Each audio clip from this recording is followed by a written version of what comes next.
Are live. Welcome to State of Real Estate Podcast. I'm your host, Adam Lowry, as always. Well, not as always. Patricia May will be hosting the show a lot as well.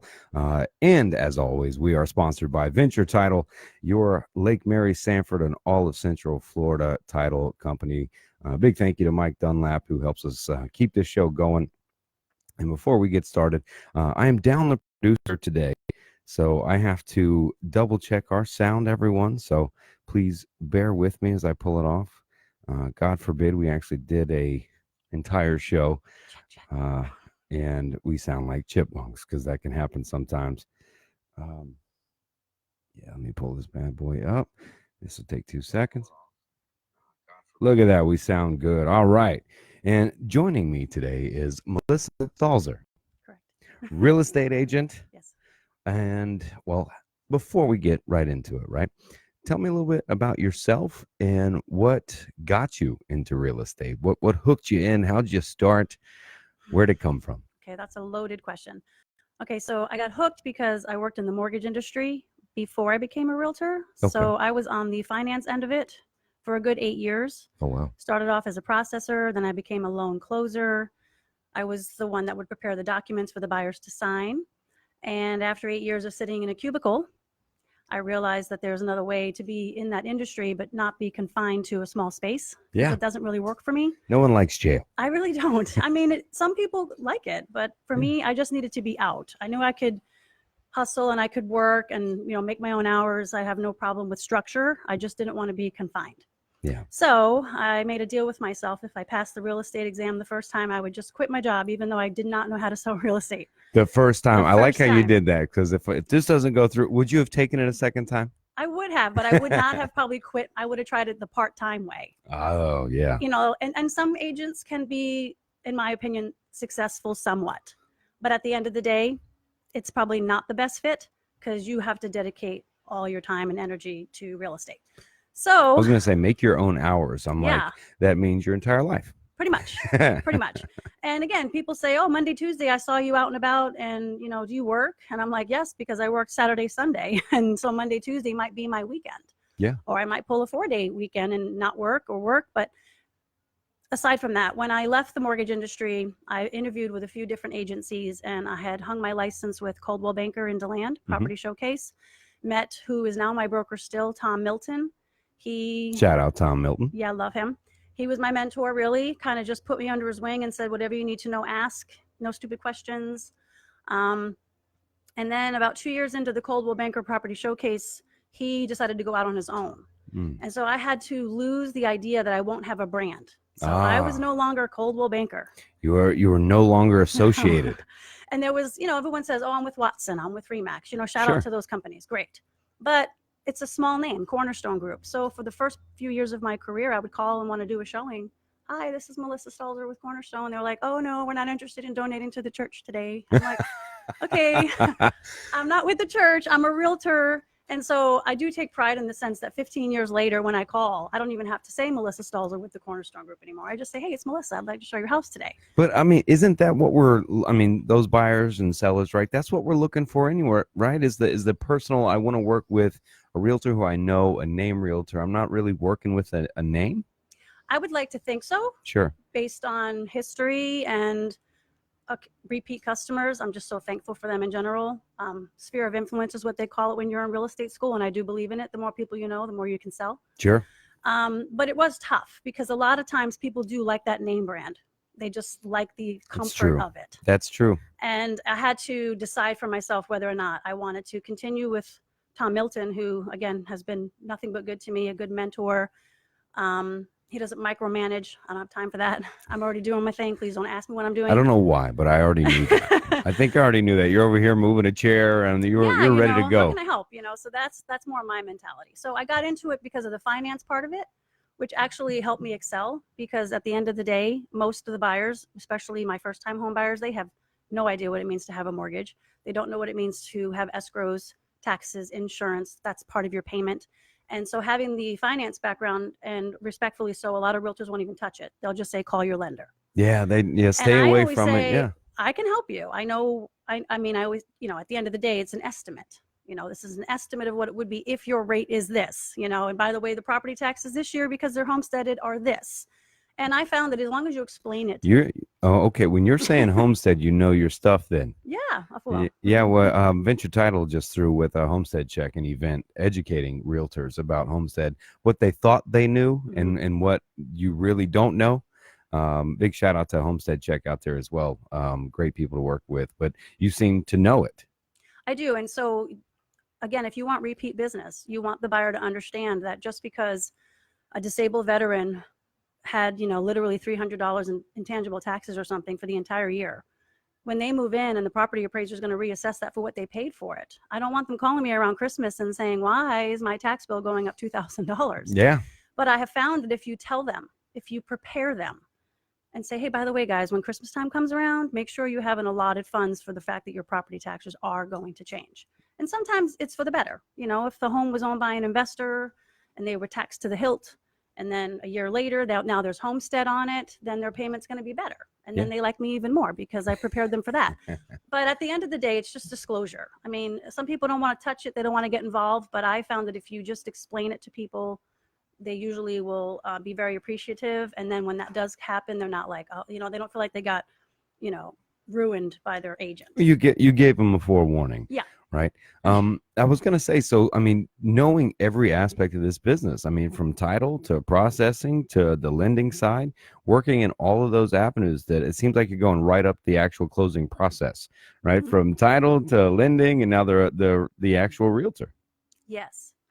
I've also learned now to ask, because a lot of times people who were in a bind and had to do short sales, but those who actually stayed and modified, I don't think they do it on purpose, but 7 years has come and gone and they forget that they modified.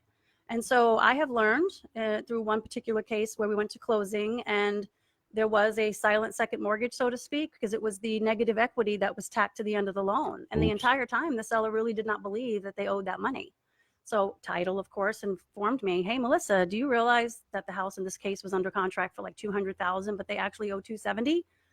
And here they think they're making money. And I have to now explain to them that they're not. So now, again, education is key. Every transaction is different. And so since every transaction is different, you can learn the new things to ask. And the more you know, the better you're going to do. And then the sellers, in this case, didn't waste everybody's time. If I had just gone into that listing appointment and said, by the way, when you modified, do you have any proof that it was forgiven? Because that's what they believe, it was forgiven. Sure. And so I haven't let that happen to me again. So moving forward, anybody who mistakes are our best teachers, right? They really are. You don't want to make that one again. Yeah. In that particular case, the buyer had already, the U-Haul truck is literally sitting at the title company. That does happen. Yeah. People I've been use there that before. analogy and they're like, oh, no, they're not. I'm like, no, they really are sitting at the title waiting company. on the keys. And in that case, the seller, of course, really did not know that he owed the monies. And so he refunded them their security deposit, of course, or the escrow, I should say. And then, of course, any inspections that they spent. Nice. It didn't help that they still had to find another home. Right. But you learn from it is the point. Yeah. You grew from that, you learn from it. And I have to point out that the home that we're sitting at is currently listed, right? Yes, it's one of my listings. All right, we're gonna have to talk later because this is a beautiful house. 110 East Cherry. Okay, yeah, put that out there. Victoria Sure. Trails. Right, 110 East Cherry out here in DeBerry. Actually, we're in DeLand. DeLand. Yep. Okay, So DeLand. Victoria Trails That's of right, DeLand. It's very close to DeBerry. For those of you who like to golf, we've got Victoria Trails Golf and Country, and then we have DeBerry Golf and Country. I don't think you need to leave this house. This is gorgeous. You have I wish you all could see it. There's a literal waterfront right here. And I don't mean like the dugout pond waterfront, right? The one there's like Lakeview. You're like, that's a retention pond. Yeah. Right. This is much larger. It's beautiful. The wind got a nice little patio set up out on the point there. This is a gorgeous home. Yeah. 110 East Cherry on Zillow. Yeah. You can find all the photographs. Yeah, definitely. Go check the home out. It's wonderful inside. So, what I like to ask people is people love stories, right? Mm-hmm. So maybe a story of maybe this home or something in your mind as a realtor of a story that you like to tell. Something that, I don't know, a family that you helped out, right? Or maybe a difficult closing, that you got them to the table, or really any kind of story. If we were hanging out having a beer or something right now, you would tell this story somewhat. Well, thanks for putting me on the spot.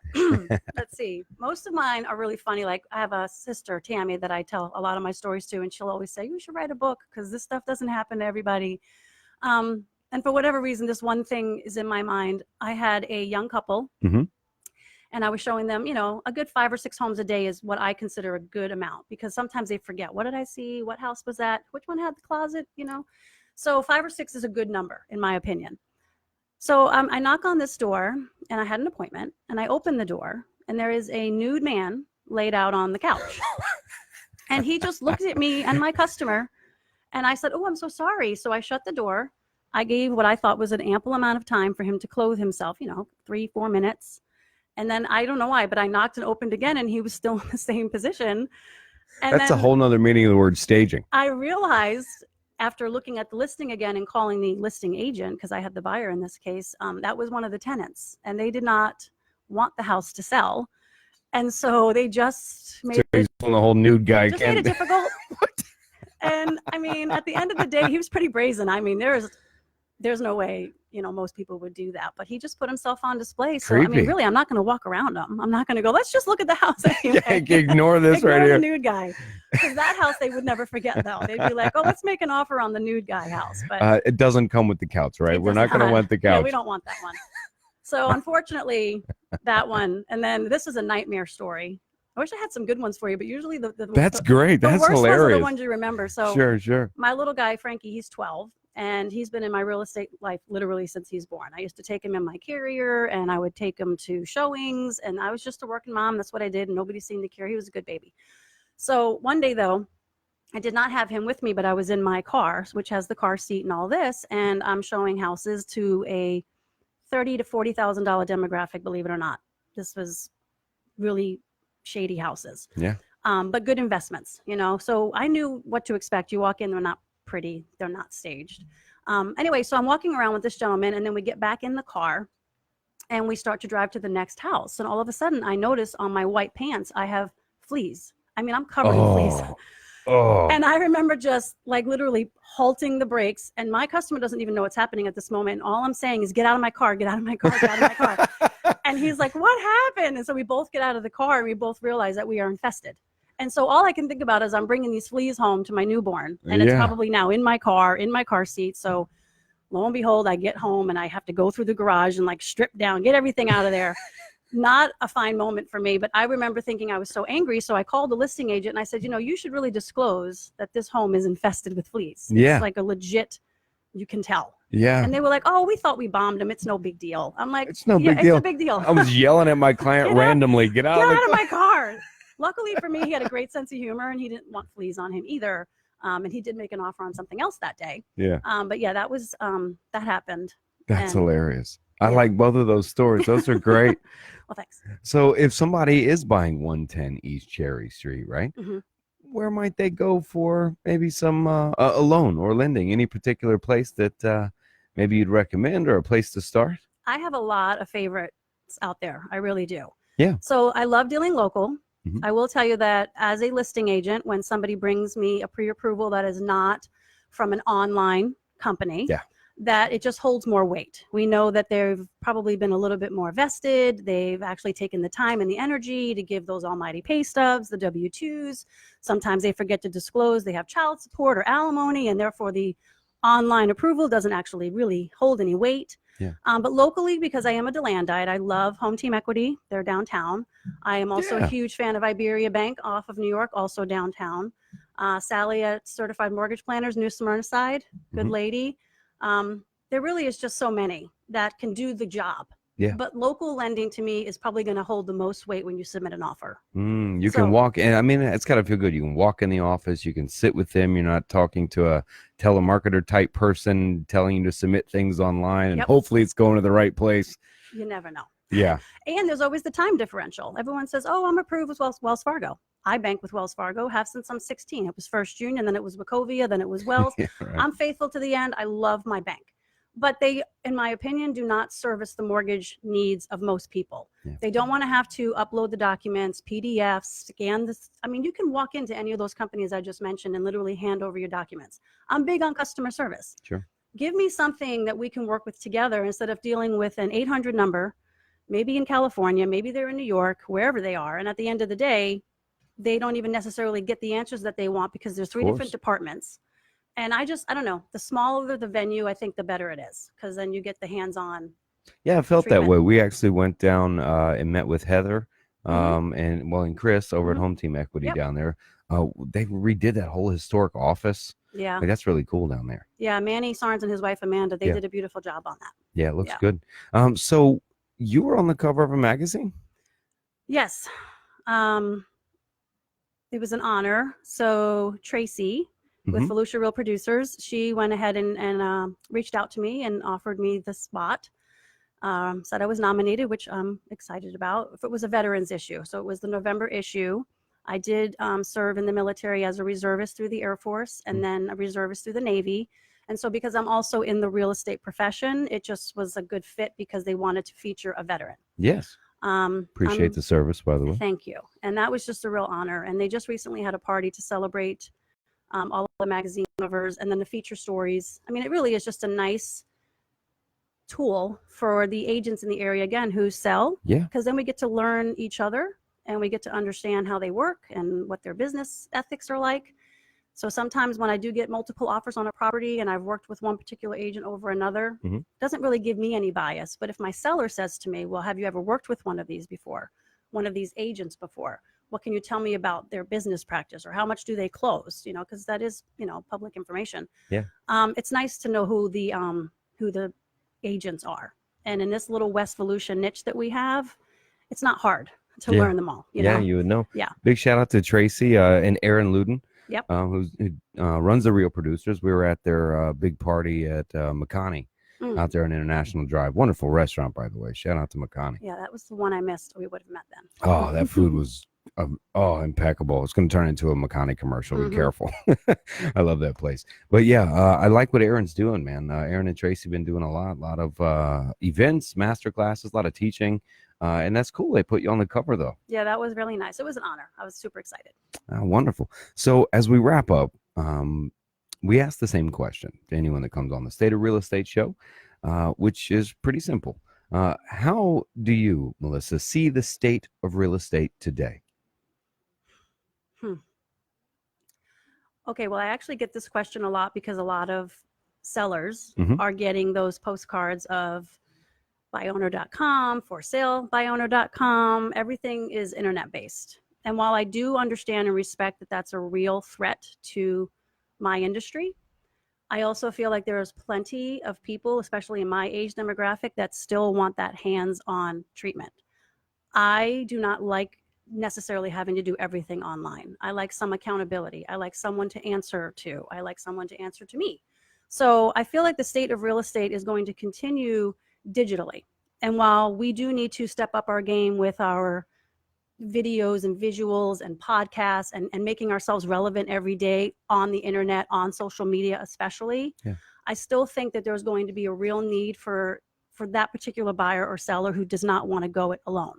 And really that's what they would be doing. And they're sacrificing someone who's looking out for them by just saying, I can do it myself. And I really don't think I've seen a lot of people do that with kitchens, and it hasn't worked out well. No, or flipping. I mean, God bless Chip and Joanna and the shiplap and the. Everybody wants and loves that look. I mean, I even did it in my own house. I did shiplap in my kitchen. Yeah. And I get that, and they are bringing all this exposure, but they make it look so easy. Right. And so, to me, the state of real estate is you don't even understand how that show works.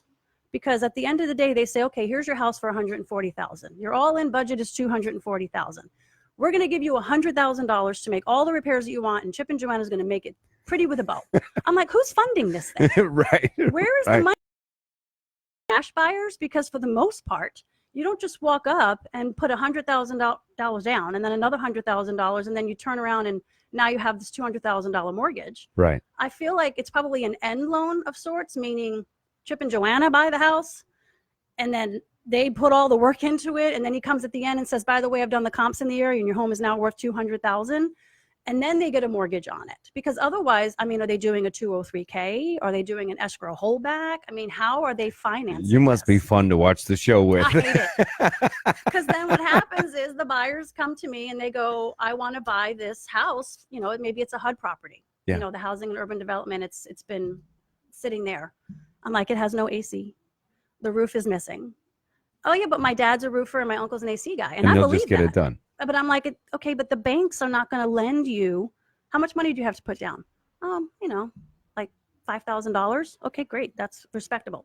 But you cannot buy a fixer-upper necessarily with $5,000 because the bank is going to look at it and say, where are you getting the money to make the repairs? It's like buying a used car. The same idea. Exactly. Unless you got money down on that car, you're not getting financed. No, because they know that if, God forbid, you miss a payment and life happens and they foreclose on you, God forbid, they need to know their collateral is worth what they loaned on it. And so you are considered a higher risk if you can't put that said monies down. And if you can't put the said monies down, those shows to me give a very unrealistic expectation. And that's why I feel like the state of real estate for me is when they come to me, I go, no. Let me explain to you how we can get you into home ownership, but it's probably just not going to be that Chip and Joanna dream. It's just likely not going to happen. And every now and again, I'll have somebody that has $50,000, $60,000 in the bank, and they're realistic and they want to buy a $200,000 home. Well, someone like them can afford to do a fixer-upper. And a lot of times they'll say, well, what does that even constitute? And I always say it can be ugly, but it has to be functional. So I don't care if the kitchen has, green appliances, if the appliances are there. I don't care if the bathrooms are pink and avocado, as long as the bathroom is there. I'm getting a good visual there. That's I'm like, I've seen this house. I have, I don't care if it's what we call functional obsolescence, and maybe you have those drop down dens, and it kind of looks a little odd, that is still a financeable home. But if I pull up and notice the windows are broken immediately, or the well and the septic are both in the front yard, because by the way, if you don't have a seasoned realtor, they may not realize you have to have a certain amount of distance between the two. You don't want your clean water with your dirty water. Yeah. And I can't tell you how many buyers have gone to inspection, spent money on a well and septic inspection. We're talking a cumulative $500, only to learn that they weren't the proper distance away in the first place. So I would rather say don't spend the money. I already know, I can tell you this is not going to work out. I'm already there. Yeah. So let's move on to the next property. Unless we can get the seller. And they could have somehow. spent all kinds of time, weeks, trying to even apply for that house. Yeah. I mean, gotcha. And then at the end of the day, it wasn't the right fit for them anyway, because of where the well and septic sat. I did have a home in Orange City. You asked me about a story, and I'll try to wrap this up. I do talk a lot. That's all right. The house in Orange City was actually built in 2000, where the well and the septic should be the certain amount of setback. I want to say it's 75 feet right now, maybe 150. Someone's Forgive me. Googling. Someone's Googling right now. But anyway, in Orange City, it turned out that for whatever reason, that did not happen. And this was a bank-owned home, and I had the buyer. And the bank-owned, I think it was Wells Fargo. They just kept pushing back and saying, no, this is how it was permitted. It was approved, grandfathered in, so to speak. And I said, no, you don't understand, because of the type of loan my buyer is getting. My buyer was doing an FHA loan at the time, and the guideline specifically said this much.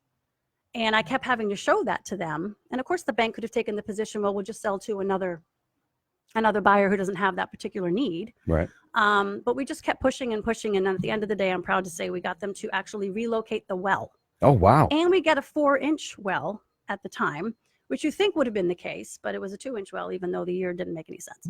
So that kind of stuff, again, walking into a property, they always say, well, don't say too much. You're not a home inspector, Melissa.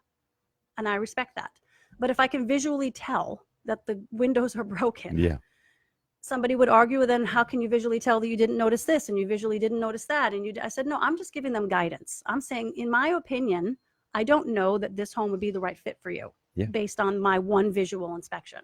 But at the end of the day, you are going to do a home inspection. If you're my customer, it has to happen. Sure. I recommend a well inspection, a septic inspection, a termite inspection, a mold inspection. We can go all over. Radon gas if you want to do that. Yeah. And if they decline, of course, I'm going to have them sign an affidavit. But I really do believe in the almighty home inspection, because at the end of the day, why would you not want to protect your biggest investment? Sure. And you need to know, especially my young buyers, when you move in, is your drain fill going to last you another 5 years? I mean, again, there's no guarantees on that. Sure.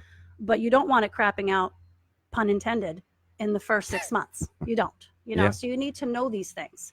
And the best way, again, is education. So I just feel like most of the realtors that I know that are reputable would insist upon.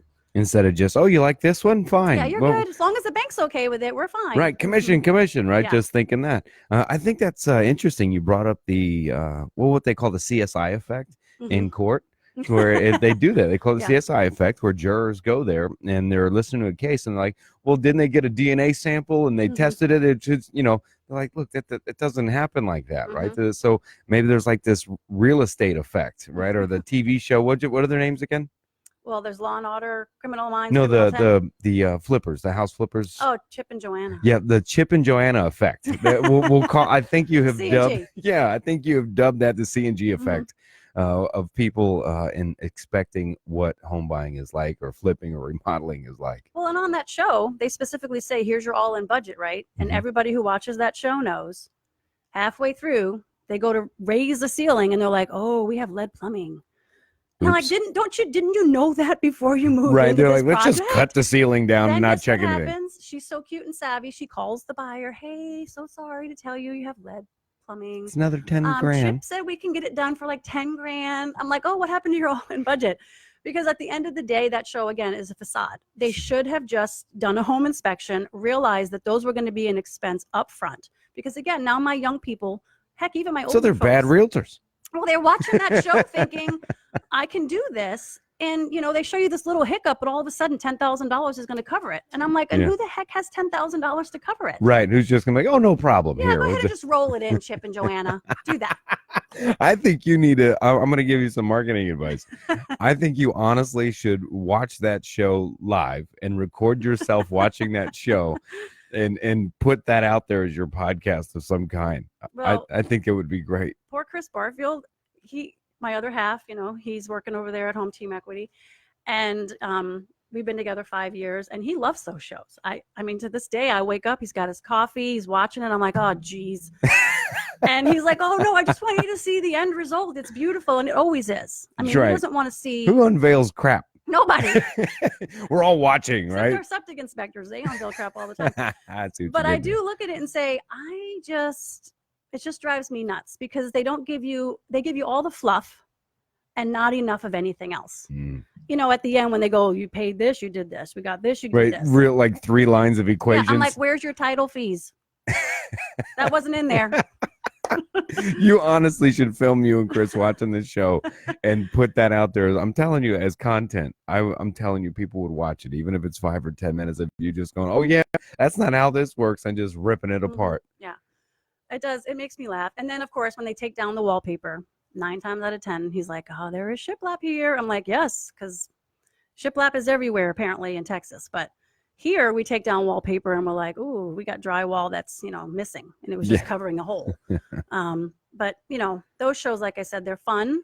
But I would really like the buyers to understand, and that's why they hire me, to just break it down, that it doesn't really work that way. Yeah. Otherwise, it's going to be, hey, Mr. Buyer Person, we're going to need another $10,000 for the things we didn't see. And they're like, but I'm getting a gift for my down payment as it is. And I'm like, I get that, which is why those shows are unrealistic. If the point takeaway of any show is those shows are not real, people. They're not. They're reality, but they're not real. Right. If anyone still thinks reality TV is reality TV anymore, come on. Some people are like, yes, it is. Some shows are real. Someone's yelling right now, listening to it. So you wrapped up a lot of the state of real estate. Good time to buy, yes or no? Absolutely. Rates are low. So while people are a little concerned because sellers right now have upped the bar and sales prices have risen, although in the last month, I'd say they've pretty much steadied, at least in West Volusia. So I say to my buyers, I understand you want to wait for the market to come down. I've heard that some people are like, we're waiting on a quarter point or something, some nothing. Right. Or they're waiting on the seller's market to become a buyer's market. And then they say, well, that $250,000 home, Melissa, that I really wanted is now $210,000. Let's say it's going to take 2 years to get there. But then I remind them, yes, but the rates won't be 3.625. The rate might be 5.25. And now that same house is going to cost you about the same. The same anyway. I mean, I don't have my mortgage calculator in front of me, but the reality is what you might have saved in the purchase price, you are going to pay long-term with the interest rate. Yeah. So I had a young lady who came to me. Seems one of those too good to be trues, right? Oh, it's $60,000 cheaper if I wait 2 years. Right. Come on. It does seem a little, unless it's 2008, but other than yeah, 2008. Other than that. So I had a young lady, a friend of mine, reach out to me. She had been renting for 10 years. And every year she would call me and say, I think I'm going to go ahead and buy the house I'm renting. And I'm like, please do, because eventually it's going to become unaffordable in the sense that right now it's already risen. So in her case, she had been paying rents, and the good news is they had a really beautiful relationship, her and her landlord. So they weren't paying astronomical rent. So it was a huge leap of faith for her to go and buy this house because her payment was in essence going up. Right. But at the same time, I said, what other guarantees do you have? You want this particular home.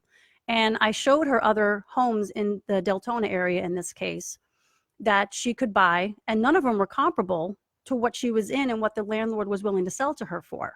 So I kept trying to say to her, you already have instant equity. You do. And by the way, the appraisal came back and she did have instant equity. I said, and now, yes, your payment is higher, but what if the seller owner, in this case, the circumstances had changed and they wanted their house back, or they decided not to be agreeable anymore, and now you have to relocate, Or find sold it. something else, Yeah. or sold it out from underneath you? Where were you going to go necessarily for that same caliber of home at that price point that you'd be comfortable with, even though it was a little higher? Yeah. So I do try to explain to renters, I get it. The liability is not yours. If the house, something goes wrong with it, you can call your property manager, you can call your owner. Yep. You know, hands-off situation. But there's also the added advantage of it's yours. You've got something, you know, that you're investing in. Rates, again, are super low right now.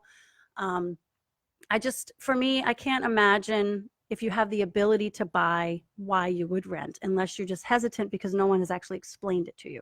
In which case I would do that if you want me to explain it to you. So I'm a big fan, of course, of purchasing. And so now Lacey and Montreal, those are my friends. They just bought their home. Yeah.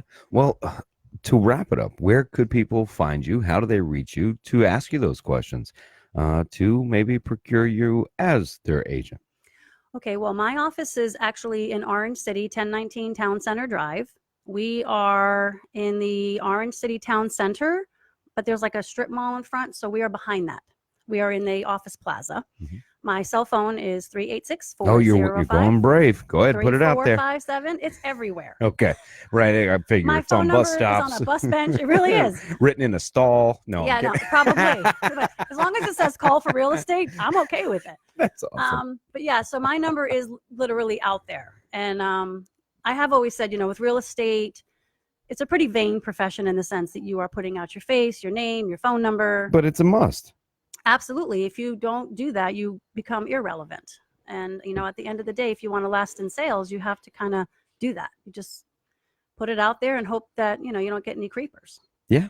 So far, so good. So far, so good. Well, that's surprising because there's a lot of creepers out there. I'm just double checking. Got a notification. Okay, good. All right. Whew. It scares me when the producer texts me. Oh. Is it Texas or text me? Texted. Text. Right. I can't say texted. I'm not that person. I'm not saying they texted me. Yeah, they text. Right. Yeah. I'm just not saying texted. I don't care. Okay. Okay. But I get the text and I'm like, oh no, it's probably not going well, but it sounds good. Everything's good. Sorry. Okay, good. So they can find you there. They know where to reach out to you. And again, this is a beautiful home, right? This address here. 110 East Cherry. 110 East Cherry. Look that up on Zillow, everybody. Melissa, thanks for hanging. Thanks for having us at this beautiful home you got listed. Thank you. And sharing what you know, what you've learned, your stories, some good funny stories. If my woman wasn't an agent, I think I'd probably be hiring you to be my agent. Well, thank you for that. Yeah, most definitely, man. I would encourage anybody out there to reach out to Melissa. And again, a lot of shout outs on the show. Any last things you'd like to say? There's a thing called podcast remorse that sometimes you come off a show and go, oh, I meant to say that. So I try to give that moment at the end for some things that, you know, people may have forgot they wanted to say. I will say, God bless our troops. Huge fan, respect. And I just hope everybody has a really great December and a happy holiday. Oh, wonderful. Thanks for joining us. This is The State of Real Estate. Big shout out again to Venture Title for making this show happen all over the place. Hopefully, maybe you'll be at Venture Title one day soon. I actually have a contract I'm bringing to them today. Today. High five. See that, Venture Title? You're sponsoring the right show. All right, everybody, take care. Have a happy holiday. We will be back again this week. Have a couple more interviews set up. And tonight we will be broadcasting live from the Red Carpet Monday networking event at Liam Fitzpatrick's in Lake Mary. So we'll see you there tonight. Bye-bye. Thanks again.